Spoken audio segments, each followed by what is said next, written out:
I should have left an hour ago. The thought circles through my mind as I stand in Gabriel's living room, pulling the straps of my backpack tighter against my shoulders. The weight feels familiar, comforting in the way that preparations for departure always do. My shoes are already laced, double-knotted the way my father taught me when I was 7 and still believed in the permanence of things. Outside, the November air presses against the windows with a cold that promises winter, and somewhere in the distance, the city hums its restless song. Gabriel's apartment has become too familiar. That should scare me more than it does. The mismatched furniture that somehow creates perfect harmony, the books stacked in towers that defy physics, the soft amber glow from the lamp in the corner that makes everything look like a memory before it even becomes one. The faint smell of coffee lingers in the air, though we finished the pot hours ago. It's the kind of place that invites you to stay without asking, the kind that makes leaving feel like an act of violence against something tender and unspoken. I've been coming here for months now. It started innocently enough, the way these things always do.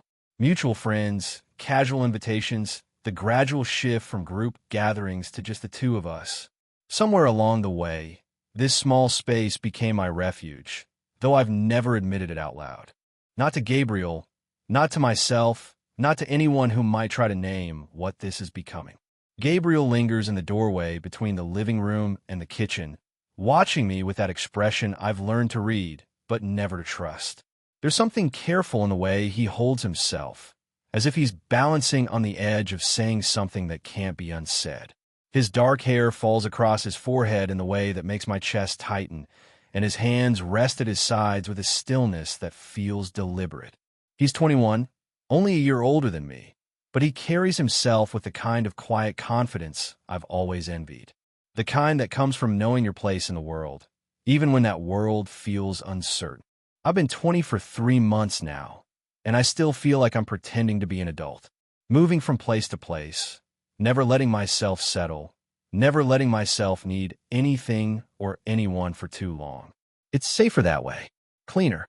There's a freedom in knowing you can disappear, in keeping your life light enough to carry in a single bag. But standing here, surrounded by the warmth Gabriel has created, I feel the weight of that freedom like a burden. The silence stretches between us, filled with the things we don't say. Earlier, we'd been watching some forgettable movie, neither of us really paying attention. The credits had rolled, and I'd made the usual motions of leaving. Gather my things, check my phone, mention something about an early morning that wasn't true. The choreography of departure I've perfected over the years. But something had felt different tonight. Heavier. Like the air itself was holding its breath. I reach for the door handle, my fingers already closing around the cool metal, when Gabriel's voice stops me. You feel like home. The words hit me like a physical thing, settling in my chest with a weight that makes it hard to breathe. They hang in the space between us, raw and unplanned, too heavy for the casual way he tries to deliver them. There's a tremor in his voice that he can't quite hide, a vulnerability that makes my heart race in a way I'm not prepared for. I freeze, my hand still on the handle, my back to him. The words echo in my mind, each syllable carrying a meaning I've been running from for months. Home. Such a simple word, such a complicated concept. I've spent my entire adult life avoiding the very idea of it, convinced that home was a trap, a weight that would pin me down and steal the freedom I've fought so hard to maintain. But Gabriel's voice makes it sound like something else entirely. Like safety, like belonging, like the thing I've been searching for without realizing I was looking. I can hear him breathing behind me, can feel the weight of his gaze on my shoulders. Part of me wants to turn the handle, to walk out into the cold night and pretend these words never happened, to go back to my own small apartment across town, to the safety of solitude and the familiar ache of wanting things I convince myself I don't need. But I can't move. My body has betrayed me, rooted to this spot by 4 simple words that have stripped away every defense I've carefully constructed. Then, softer, almost breaking, could you stay? The question fractures something inside me. There's a plea in it, a desperate hope that he's trying so hard to hide. I can hear the fear beneath the words, the terror of asking for something that might be refused. It's the same fear I've been carrying, the same need I've been denying. My reflection stares back at me from the window, pale and uncertain, superimposed over the city lights beyond. I look like someone caught between worlds, between the person I've been and the person I might become if I turn around. My backpack feels impossibly heavy now, filled not just with my belongings, but with all the reasons I should leave, all the ways this could go wrong. But Gabriel's words have opened something I've kept locked away. A longing so deep I didn't even know it existed. The desire to be known, to be wanted, to be someone's definition of home instead of just a visitor passing through. It terrifies me and calls to me in equal measure. I can feel the moment stretching, becoming something that will define what comes after. Every second I stand here is a choice, every breath a decision. Behind me, Gabriel waits, and I know he's holding himself perfectly still, afraid that any movement might shatter whatever fragile thing has emerged between us. The city outside continues its restless dance, oblivious to the small revolution happening in this quiet apartment. Cars move along distant streets. Windows glow with the warm light of other people's homes, and somewhere music plays that I can't quite hear. The world keeps spinning, but in this moment, in this space, everything has stopped. My hand trembles against the door handle, and I realize I'm crying without having felt the tears begin. They fall silently, carrying with them years of careful distance, of practiced leaving, of convincing myself that connection was weakness and solitude was strength. Gabriel's words have undone all of that with a gentleness that makes it impossible to be angry about the unraveling. You feel like home. Could you stay? The questions echo in the space between heartbeats, in the pause between one life and another. And for the first time in as long as I can remember, I don't know what I'm going to do. I've always been the one who leaves. It's my defining characteristic, the thing people know about me before they know anything else. Elijah, the one who never stays too long, never gets too comfortable, never lets anyone get close enough to hurt him. My friends joke about it sometimes, calling me a ghost, saying I have a talent for disappearing just when things start to matter. They don't know how much practice it's taken to perfect this particular skill. Moving has been my religion since I turned 18. Small apartments, month-to-month leases, furniture that fits in the back of a borrowed truck. I've lived in 7 different places in the past 2 years, each one a temporary stop on a journey towards something I can never quite name. My current apartment is a studio across town, sparse and functional, with white walls I've never bothered to decorate and a bed I rarely sleep in anymore. Because the truth is, I've been sleeping here, not in Gabriel's bed, though the thought has crossed my mind more times than I care to admit. On his couch, usually after nights that stretch too long and conversations that cut too deep. He always offers his bed, says he'll take the couch, but I can't cross that line. Not yet. The couch feels safer, like I'm still a visitor, still someone who could leave if I needed to. Gabriel is everything I'm not. Steady where I'm restless, rooted where I'm drifting, comfortable with permanence in a way that both attracts and terrifies me. He's been living in this apartment for 3 years, longer than I've lived anywhere since I left home. 21 years old and already knows how to build a life instead of just surviving one. His apartment tells the story of someone who believes in staying. The bookshelves he built himself from reclaimed wood painted a deep forest green that somehow makes the small space feel larger. The mismatched furniture that shouldn't work together but create a harmony I've never been able to achieve in my own spaces. A worn leather armchair by the window where he reads in the afternoons, a kitchen table scarred with ring stains from countless coffee cups, a couch that's seen better days but holds the perfect impression of 2 bodies learning to fit together. The walls are covered with things that matter to him. Photographs of friends, concert tickets, a pressed flower from some walk I wasn't part of but wish I had been. Art prints he's collected over the years. Not expensive but chosen with care. A small painting of a lighthouse that his sister made when she was 12, hanging above the kitchen sink like a talisman against loneliness. It's the kind of place I used to mock back when I was younger and more afraid, when permanence felt like a trap instead of an anchor. Too cluttered, I would have said. Too much stuff, too many memories weighing everything down. But standing here now, surrounded by the evidence of Gabriel's commitment to building something that lasts, I understand what I've been missing. The coffee smell never fades because he drinks it constantly, brewing fresh pots throughout the day like some people chain smoke cigarettes. He's particular about it in a way that initially seemed pretentious but now feels endearing. Ethiopian beans ground fresh each morning, a ritual he performs with the same careful attention some people reserve for prayer. The first time he made me coffee, I understood why he never settled for less.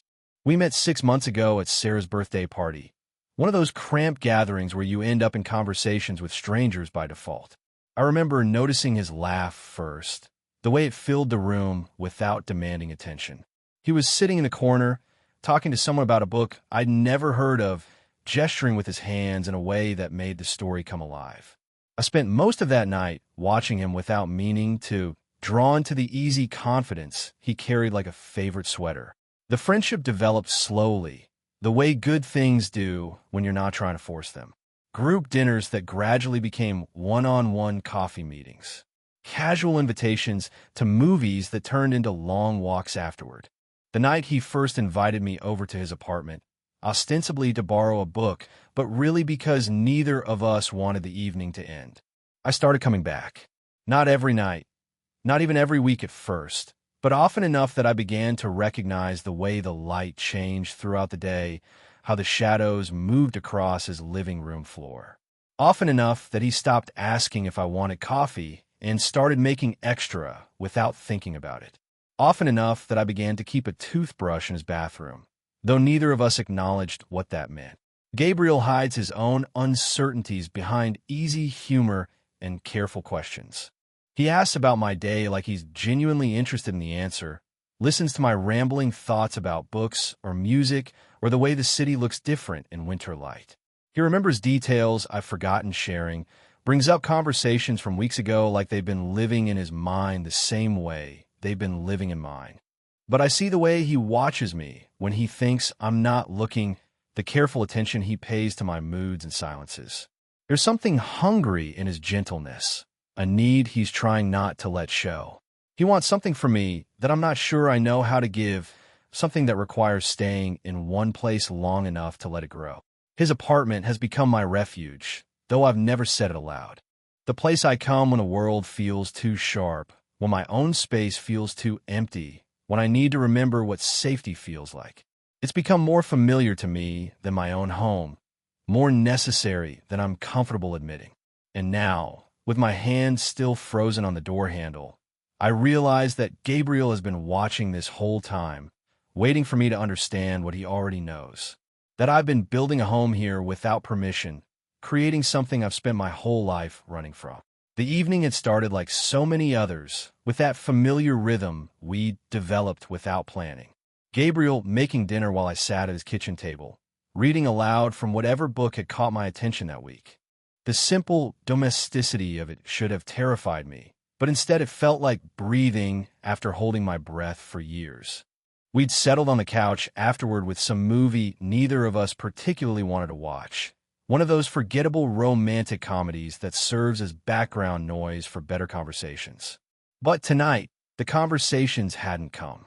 We'd fallen into one of those comfortable silences that I'd learned to treasure, the kind where you don't feel compelled to fill every moment with words. Gabriel sat at the other end of the couch, close enough that I could feel the warmth radiating from his body, far enough that we weren't quite touching. Almost touching had become our specialty. Those careful distances that felt more intimate than contact. His legs stretched toward me, mine angled toward him, creating a small space between us that hummed with possibility. The movie played, forgotten, while I found myself studying the way the lamplight caught the curve of his jaw, the way his fingers drummed absently against the armrest.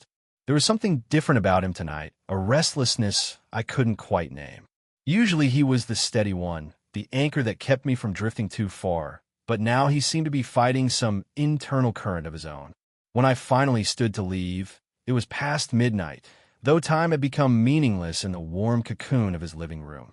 The movement felt automatic, muscle memory from months of these same departures. I gathered my jacket from the back of the chair, checked my pockets for keys and wallet, performed the small rituals of leaving that had become second nature. "I don't want to overstay my welcome," I said, though we both knew it was a lie. I'd stopped worrying about overstaying months ago. Sometime around the third or fourth night, I'd fallen asleep on his couch and woken to find him covering me with a blanket he kept folded on the back of the chair. The phrase was just something I said now, a polite fiction we both maintained to avoid naming what was really happening here. Gabriel looked up from the couch, and I caught something flickering across his face before he could hide it. Something raw and unguarded, like he was wrestling with words that wanted to escape. His mouth opened, closed, opened again. For a moment, I thought he might say something about the late hour, or thank me for dinner conversation, or make one of those gentle jokes he used to ease the awkwardness of my departures. Instead, the words that came were nothing like what either of us expected. "You feel like home." The sentence arrived like a thunderclap in the quiet room, shattering the careful equilibrium we'd built. It wasn't the words themselves that stopped me cold, though they carried enough weight to change everything. It was the way he said them, like a confession pulled from somewhere so deep he hadn't known it existed, like a truth that had been building pressure for months and finally burst free. The silence that followed felt electric, charged with the kind of tension that makes your skin prickle and your heart forget its proper rhythm. Gabriel's eyes widened slightly, as if he couldn't quite believe he'd spoken aloud, as if the words had bypassed his careful filters and gone straight from his heart to his mouth. I stood frozen by the door, my jacket half on, one arm still tangled in the sleeve. The phrase echoed in my mind, each word settling deeper with every repetition. Home. He called me home. Not said I felt a home here, but that I felt like home to him. The difference was everything. Gabriel's face had gone pale, and I could see him already trying to calculate how to take it back, how to laugh it off or explain it away. The kind of damage control I'd master myself, the art of retreating from honesty when it becomes too dangerous. But before he could speak again, before he could rob the moment of its terrible, beautiful power, something else broke free. "Could you stay?" The question was barely above a whisper, so quiet I might have imagined it, if not for the way his whole body seemed to hold its breath waiting for my answer. There was no pretense now, no casual delivery to soften the impact. Just Gabriel, asking for something he needed more than air, more than safety, more than the careful friendship we'd built on a foundation of almosts and not quites. The movie continued playing behind us, some actor delivering lines about love and timing and second chances, but the sound felt like it was coming from another universe. All I could hear was the blood rushing in my ears, the unsteady rhythm of Gabriel's breathing, the weight of a question that would change everything regardless of how I answered it. "Could you stay?" Not just for tonight, though that would have been earth-shattering enough. Stay in this moment, in this feeling, in this fragile new space we'd accidentally created with 4 words and a whispered question. Stay and see what we might become if we stop pretending we were just friends, stop performing the careful dance of people who want more but are too afraid to reach for it. I could feel Gabriel watching me, could sense him cataloging every micro-expression, every shift in my breathing, searching for some sign of what was happening behind my eyes. The air between us had transformed into something almost solid, thick with possibility and terror in equal measure. My jacket slipped from my shoulder and fell to the floor. My jacket hits the floor with a soft whisper, and the sound seems to echo in the transformed space between us. I let my backpack slide from my shoulders, the weight of it settling beside the door like an anchor I'm finally ready to drop. The room feels different now, charged with something that makes the familiar furniture look strange and new. The same couch where we've spent countless evenings suddenly seems smaller, more intimate, as if the space itself is conspiring to draw us closer. Gabriel hasn't moved from where he sits, but everything about him has changed. The careful composure he usually maintains has cracked open, leaving him raw and exposed in a way that makes my chest tight. His hands rest on his knees, fingers pressed white against the denim, and I can see the rapid rise and fall of his breathing even from across the room. The air between us hums with possibility and terror in equal measure. This is the moment I've been running from for months, the precipice I've carefully avoided by always leaving before things could get complicated. But Gabriel's words have stripped away my escape routes, left me standing in the wreckage of all my careful defenses with nowhere to hide. I take a step away from the door, then another, each movement feeling deliberate and irreversible. Gabriel's eyes follow me with an intensity that makes my skin burn, as if he's trying to memorize every detail of this moment before it can slip away. The distance between us shrinks with each step, but it feels like crossing an ocean. When I reach the couch, I don't sit where I usually do, in my claim corner with its perfect view of both Gabriel and the escape route to the door. Instead, I lower myself onto the cushion beside him, close enough that our thighs almost touch, close enough that I can see the flecks of gold in his dark eyes. The silence stretches between us, but it's different now. Not the comfortable quiet of friendship, but something electric and fragile, like the moment before lightning strikes. Gabriel looks at me with a mixture of hope and terror that I recognize because I'm wearing the same expression. We're both balanced on the edge of something that could destroy us or save us, and neither of us knows which way we'll fall. I hate being alone at night, he says suddenly, the words tumbling out in a rush of honesty that catches us both off guard. It's such a simple confession, but it lands between us with surprising weight. He's looking down at his hands now, unable to meet my eyes. I know it's pathetic, but I've always been afraid of the dark. Not the dark itself, but what it brings. The quiet that gets too loud, the thoughts that won't stop circling, the feeling that I'm the only person left in the world. His vulnerability breaks something open in my chest. I've spent so many nights in my own apartment, staring at the ceiling and fighting the same loneliness he's describing. The same sense of being unmoored, adrift in a world that feels too big and too empty. But here, in this warm cocoon we've created, that feeling disappears entirely. I know, I tell him, and the words come easier than they should. I feel safe here, safer than I've felt anywhere else. It's more than I meant to admit, but Gabriel's honesty has created a space where pretense feels impossible. The truth spills out before I can stop it. I go to sleep in my own bed and dream about your couch. I wake up, and the first thing I think about is the coffee you make, the way you read the paper with your feet tucked under you, the sound of your voice in the morning. Gabriel looks up at me then, his eyes wide with something that might be relief or might be wonder. You think about me in the mornings? Every morning, I say, and it's such a small admission, but it feels monumental.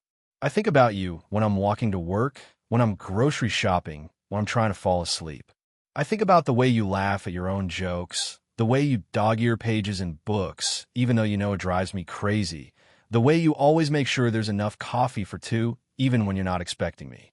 The confession hangs in the air between us, raw and honest and terrifying. Gabriel's hand moves almost involuntarily, his fingers brushing against mine where they rest on the couch cushion. The contact is electric, sending shockwaves up my arm and straight to my heart. The apartment around us is transformed completely. The kitchen table where our knees have bumped during countless dinners now feels like sacred ground, the place where we learn to be comfortable with closeness. The bookshelf where Gabriel keeps my favorite novels mixed in with his own becomes a monument to all the ways we've already intertwined our lives without admitting it. Even the bedroom door, which I've been so careful not to look at directly, seems to pulse with possibility. This place that was once just Gabriel's apartment has become something else entirely. A sanctuary we've built together without meaning to, a home that's been growing around us while we pretended we were just friends. Every shared meal, every late-night conversation, every morning when I've woken up on his couch to find him making coffee in yesterday's clothes has been laying the foundation for this moment. The movie plays on, forgotten. Its romantic comedy promises seeming pale and shallow compared to the real thing unfolding between us. The actors deliver their lines about love and timing, but they feel like echoes from another world, one where feelings are scripted and resolution comes easy. Gabriel's fingers intertwine with mine, hesitant at first, then with growing certainty. The simple contact rewrites the geography of a room, makes everything smaller and larger at the same time. His thumb traces across my knuckles, and I realize I'm holding my breath, afraid to move and break the spell we've accidentally cast. Gabriel's thumb continues its gentle path across my knuckles, each pass sending ripples of electricity through my entire body. The simple contact has opened something between us, a door we've been circling for months without the courage to approach. His hand trembles slightly against mine, and I can feel his pulse through his fingertips, quick and unsteady like a bird's heartbeat. The silence stretches, but it's not uncomfortable anymore. It's full, pregnant with all the things we're finally allowing ourselves to feel. I watch his face in the lamplight, the way shadows play across his features, the way his eyelashes cast delicate patterns on his cheekbones. He's beautiful in a way that's always caught me off guard, though I've never let myself dwell on it before tonight. I didn't mean to say that out loud. He whispers suddenly, his voice so quiet I almost miss it. The confession comes with a shake of his head, as if he's still surprised by his own boldness. His eyes find mine, dark and vulnerable, filled with a fear I recognize in my own chest. You feel like home. I've been thinking it for weeks, maybe months, but I never meant for you to know. The honesty in his voice breaks something loose inside me, some final wall I've been using to protect myself from this exact moment. I've been so careful, so deliberate about keeping my feelings contained, locked away where they couldn't complicate the one good thing I've found in years of running. But Gabriel's vulnerability demands its own in return. I'm glad you did, I tell him, and the words feel like stepping off a cliff into open air. My voice comes out rougher than I intended, thick with emotion I can no longer hide. I've been waiting for you to say it, hoping you would, terrified that you would. I didn't know how much I needed to hear it until the words were hanging in the air between us. Gabriel's breath catches, a sharp intake that I feel more than hear. His grip on my hand tightens, and suddenly the careful distance we've maintained feels unbearable. The few inches between us on the couch might as well be miles, a vast expanse that needs to be crossed before this moment can complete itself. Really? The word comes out broken, full of wonder and disbelief. Gabriel turns his body toward me, shifting, so we're facing each other fully for the first time since I sat down. His knee brushes against mine, a point of contact that sends heat radiating through my entire leg. You've been waiting. For months, I admit, and it feels like confessing to a crime I didn't know I'd committed. Every time you made coffee for two without asking if I was coming over. Every time you saved my place in conversations when other people interrupted. Every time you fell asleep on the other end of this couch, and I wanted to wake you up just so I could see your eyes open and focus on me like I was the only person in the world. The space between us has become magnetic, pulling us closer without any conscious decision on either part. Gabriel's free hand rises slowly, hesitantly, until his fingertips brush against my cheek. The contact is feather-light, but it ignites something deep in my chest, a warmth that spreads outward until my entire body feels alive with possibility. I can't believe this is happening. He breathes, his thumb tracing the line of my cheekbone with the same careful attention he pays to everything that matters to him. I've imagined this moment so many times, lying in bed after you've gone home, wondering what it would feel like if I just reached out and touched you like this. His honesty undoes me completely. The last of my defenses crumble away, leaving me raw and open and desperate for more of this closeness we've been denying ourselves. I lean into his touch, letting my eyes flutter closed for just a moment to focus on the sensation of his skin against mine. When I open them again, Gabriel's face is closer than before, close enough that I can count the gold flecks in his irises, close enough that I can feel his breath warm against my lips. The moment stretches taut between us, filled with the weight of everything we're about to cross. I should be terrified. This is exactly the kind of complication I've spent my adult life avoiding, the kind of connection that roots you to a place and a person until leaving becomes impossible. But looking into Gabriel's eyes, seeing my own longing reflected back at me, all I feel is relief. Relief that we're finally here, finally honest, finally ready to stop pretending that what we have is anything less than everything. The kiss happens so slowly it feels inevitable, like gravity finally asserting itself after months of suspension. Gabriel leans forward, I meet him halfway, and then his lips are against mine, soft and warm and perfect. It's not dramatic or earth-shattering in the way movies make it seem. Instead, it feels like coming home, like finding the missing piece of a puzzle I didn't know I was trying to solve. The kiss is tentative at first, a question asked and answered without words. But as the seconds stretch and neither of us pulls away, it deepens into something more certain, more desperate.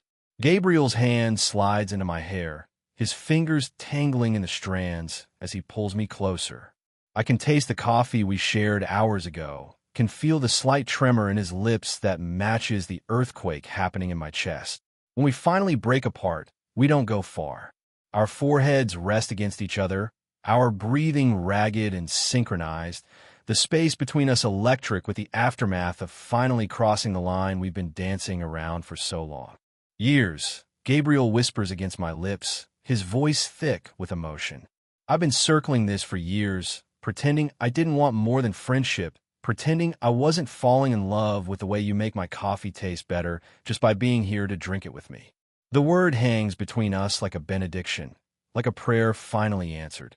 Love. Such a simple word for something so complex, so terrifying, so absolutely necessary that I can't imagine how I've survived without acknowledging it. The word love settles between us like dust after an explosion, heavy with the weight of everything it carries. Gabriel's eyes search mine, looking for some sign of how I've received this final, devastating honesty. I can see the fear creeping in around the edges of his expression, the way his body tenses as if preparing for me to pull away, to stand up and reach for my jacket and disappear into the night like I always do when things become too real. But I don't move. I can't move. The word has rooted me to this spot, to this moment, to the impossible reality that someone has fallen in love with my restlessness, with my careful distances, with all the ways I've convinced myself I'm too broken for this kind of tenderness. The silence stretches, and I watch Gabriel's confidence begin to fracture. His hand starts to pull away from my face, a slow retreat that breaks my heart even as it's happening. He's giving me space to run, creating the exit I've always taken before, but this time I don't want it. I catch his wrist before he can withdraw completely, holding his palm against my cheek with both hands. The contact steadies something inside me, gives me the courage to speak past the tightness in my throat. Say it again, I whisper, and my voice comes out broken, desperate. Please. Gabriel's eyes widen, surprise and hope warring in his expression. I'm falling in love with you, he says, clearer this time, more certain. I'm in love with the way you read to me while I cook dinner, the way you argue with the characters in movies, the way you pretend you don't need anyone, but keep showing up here night after night like you can't help yourself. Each word lands like a physical thing, rewiring something fundamental in my chest. I've never heard my own contradictions described with such tenderness. Never had someone love the very things I've been taught to see as weaknesses. The room around us has become impossibly still, as if the entire world has paused to witness this small revolution happening on Gabriel's couch. The forgotten movie continues playing, but the sound feels muffled, distant, like background noise from another universe. All I can hear is the sound of our breathing, the rapid beat of my own heart, the weight of words that have changed everything. I could retreat now. I could stand up, make some excuse about the late hour, promise to call him tomorrow, and then spend the next week avoiding this apartment until the awkwardness fades into something manageable. It would be easy, familiar, the same pattern I follow my entire adult life whenever someone gets too close. But Gabriel's honesty has stripped away my ability to pretend this is just friendship, just casual comfort, just two people who happen to fit well together in the same space. The careful architecture of denial I've built has crumbled completely, leaving me standing in the ruins with nowhere to hide from the truth. I'm terrified, I tell him, and the admission comes out in a rush of breath that makes Gabriel's grip on my hand tighten. I've spent so long convincing myself that staying was the same as surrendering, that letting someone matter was just setting myself up for the kind of pain I've watched destroy other people. But sitting here, looking at you, all I can think is that I've been running from the only thing that's ever made sense. Gabriel's thumb traces across my knuckles, that same gentle pattern that started this whole cascade of honesty. I'm terrified too, he says. Terrified that you'll change your mind, that you'll wake up tomorrow and decide this was a mistake, that you'll disappear and I'll spend the rest of my life wondering what I could have done differently to make you stay. The vulnerability in his voice breaks something open inside me, some final wall I've been using to protect myself from exactly this moment. Because I realize that Gabriel has been just as afraid as I have, just as careful about guarding his heart against the possibility of being left behind. If I stay, I say slowly, the words forming as I speak them, it can't just be his friends anymore. I can't pretend that sleeping on your couch is casual, that the way I think about you is normal, that what I feel when you touch me is anything less than desperate and necessary and completely terrifying. The statement hangs between us, a line drawn in the sand that we both know we can't uncross. Gabriel's eyes never leave mine, and I can see him weighing the implications, understanding that I'm not just talking about tonight, but about everything that comes after. I know, he says finally, his voice steady despite the emotion I can see threatening to overflow. I don't want you as just a friend, Elijah. I want you to stay not because you don't have anywhere else to go, but because you don't want to be anywhere else. I want you to stay because this feels like home to both of us. The choice crystallizes in front of me, stark and unavoidable. I can leave, preserve the careful distance that's kept me safe but alone for so long. Or I can stay, let myself fall completely into whatever this is between us, trust that Gabriel will catch me and that I'm strong enough to catch him in return. My backpack sits by the door where I dropped it, a reminder of all the times I've chosen flight over fight, movement over commitment, safety over the terrifying possibility of being truly known. But looking at Gabriel now, seeing the hope and fear mixing in his expression, I realize that running has never actually kept me safe. It's just kept me empty. The decision makes itself. I reach down and pull off my shoes, letting them drop to the floor beside the couch with soft thuds that sound like doors closing, like bridges burning, like the first steps into a life I never thought I was brave enough to want. The sound of my shoes hitting the floor seems to echo longer than it should, reverberating through the apartment like a bell marking the end of one life and the beginning of another.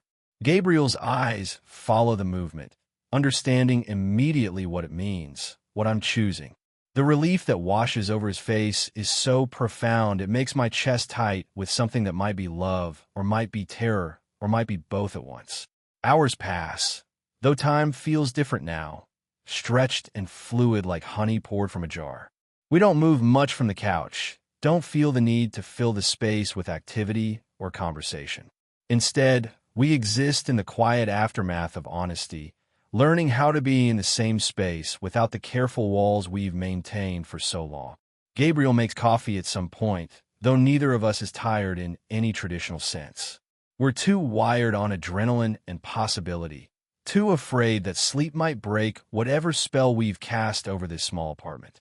He moves around the kitchen with familiar efficiency, and I watch him from the couch, trying to memorize the way the lamplight catches his hair, the way his shoulders move under his shirt, the way he automatically makes enough for two without asking if I want any. This is what would be like, I think, watching him pour coffee into two mismatched mugs.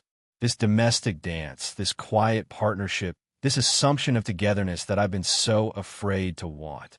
It should terrify me the way it implies permanence, routine, the kind of settled life I've spent years avoiding.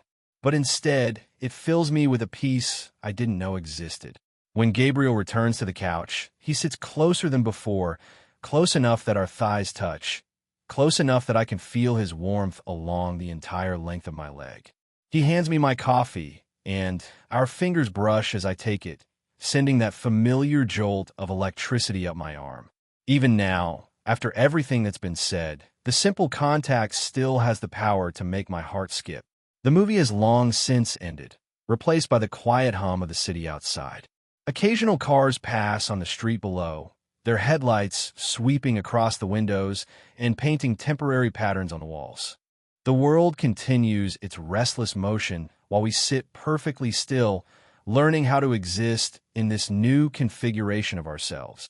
Gabriel's free hand finds mine again, threading our fingers together with the same careful attention he brings to everything that matters to him. The contact has become natural already, as if this is how we've always sat together, as if the careful distances of the past 6 months were just an elaborate pretense we can finally abandon. "I can't believe you stayed," he says softly, his voice barely above a whisper. "Not just tonight, but really stayed. Chose to stay."